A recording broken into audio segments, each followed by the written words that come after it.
ভারত হচ্ছে আমাদের প্রধানতম শত্রু। সে প্রত্যেক দিন প্রত্যেক রাতে সীমান্তে এবং আমার মূল ভূখণ্ডের ভিতরে আমার স্বাধীনতা, সার্বভৌমত্ব, আমার ঐক্য, আমার জাতীয় স্বার্থ, আমার আত্মমর্যাদাকে ক্ষুণ্ণ করে। অত ভারত প্রশ্নে যেন আমাদের টোটাল জাতীয় সকল রাজনৈতিক দলের ভিতরে যেন একটা একমতের জায়গা থাকে। তৃতীয়ত হচ্ছে আমার পররাষ্ট্র এবং প্রতিরক্ষা নীতি। পৃথিবীর কোনো রাষ্ট্র এই দুইটা বিষয়ে নিজেদের দলগুলোর ভিতরে কখনো রাজনীতি করে না। তো আমরাও বোধ করছি যে আমরা যেহেতু একটা নতুন রাষ্ট্র করতে চাই, বাংলাদেশ 2 সংস্কার রিফর্মের কথা বলছি, সেখানে গুরুত্বপূর্ণ হচ্ছে সকল রাজনৈতিক দলের মিটিংয়ে আমাদের পররাষ্ট্র এবং আমাদের প্রতিরক্ষা নীতিমালার ব্যাপারে যেন আমরা একটা কমন আইডিয়ার জায়গাতে একমত হই, সেখানে যেন আমাদের কোনো দ্বিমত না থাকে। চতুর্থত হচ্ছে যে আমাদের স্বাধীনতা, সার্বভৌমত্ব, আত্মমর্যাদা, জাতীয় স্বার্থের প্রশ্নে যা যা জড়িত, আমাদের ডেভেলপমেন্ট, আমাদের উন্নয়ন, এই প্রত্যেকটা প্রশ্নে আমার যেন একটা একমতের জায়গা থাকে। সর্বশেষ হচ্ছে আমরা যেটা নতুন রাজনৈতিক বন্দোবস্ত বলছি, যে আমার একটা গণতন্ত্রের লড়াই আছে, আমার একটা সুশাসনের লড়াই আছে, বাংলাদেশটাকে ইনসাফের দেশ বানানোর একটা লড়াই আছে, এখানকার গরিব ভুক্তভোগী ভোগান্তির মধ্যে আছে এমন মানুষদেরকে উঠায় নিয়ে আসার একটা লড়াই আছে। অতএব এই উন্নয়নের এবং মানুষের ভোগান্তি দূর করার যে নাগরিক অধিকারের লড়াই, এই জায়গাগুলোতে যেন আমরা একমত থাকি। এই জায়গাগুলোতে একমত থেকে রাজনৈতিক দলগুলো তার নিজস্ব জোট তৈরি করবে, কৌশল করবে, নিজেদের ভিতরে আলাপ করবে, একসাথে নির্বাচন করা যায় কিনা সেটার ভিতরে আমি কোনো সমস্যা দেখছি না, এবং এটাই গণতন্ত্রের সৌন্দর্য। বিএনপির সাথে ইসলামী আন্দোলন বাংলাদেশের পীর সাহেবের যিনি আছেন আমির সাহেবের সাথে মিটিং হয়েছে, এবং সেখানে আমরা দেখলাম যে তারা একটা 10 দফা ঐক্যমত্যে পোষণ করেছেন, এবং নীতিগতভাবে আমরা যারা আওয়ামী বিরোধী, ফ্যাসিবাদ বিরোধী আন্দোলন করেছি, এই 10 দফার ব্যাপারে আসলে কারোই তেমন কোনো ভিন্নমত থাকবার সুযোগ নাই আর কি। এবং ঠিক একইভাবে আমরা দেখেছি জামাতের সাথে চরমনাইয়ের আমির সাহেবের, ইসলামী আন্দোলন বাংলাদেশের আমিরের মিটিং হয়েছে। আমাদের রাজনৈতিক জায়গা থেকে আমরা এগুলোকে খুব ইতিবাচকভাবে দেখি। এবি পার্টির যে প্রথম দফা আছে সেখানে আপনারা দেখেছেন যে আমরা বলেছি জাতীয় ঐক্যমত প্রতিষ্ঠা, এবং এইটাই কিন্তু গত 16-17 বছরে আওয়ামী বিরোধী আন্দোলনের আমাদের মোদ্দা কথা ছিল, যে আমরা সবাই গণতন্ত্রের পক্ষে শক্তি যারা আছি, আমরা সবাই মিলে একসাথে লড়াই করব, আন্দোলন করব, এবং এটার মধ্য দিয়ে রাষ্ট্র সংস্কার, নির্বাচন সব কিছুর দিকে আমরা একসাথে যাব।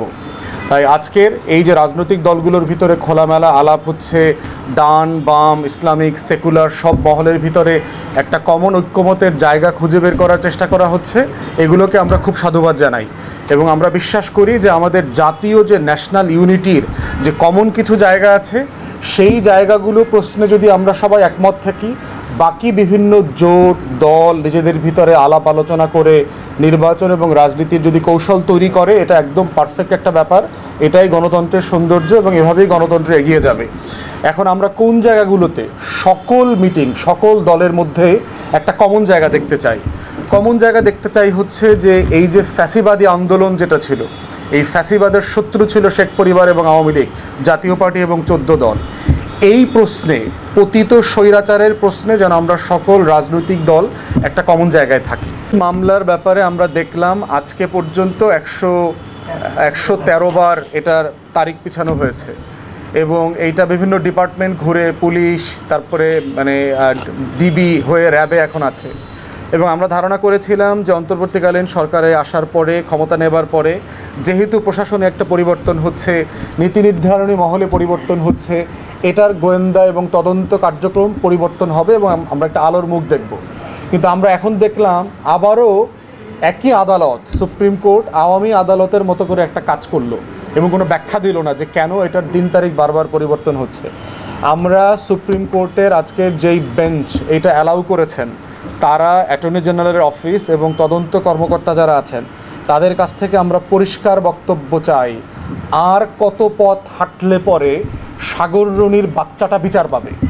আর কতদিন, আর কতবার পিছাইলে? তাহলে আপনারা একবারে পিছায় ফেলেন যে আমাদের 213 বার হইলে পরে বিচার পাবো, তাহলে এটা এক দফায় একটা বেঞ্চের একটা রায় দিয়ে পিছায় ফেলেন এক ডেটে, যে আমরা 113 থেকে 213 বার পিছায় ফেলাইলাম।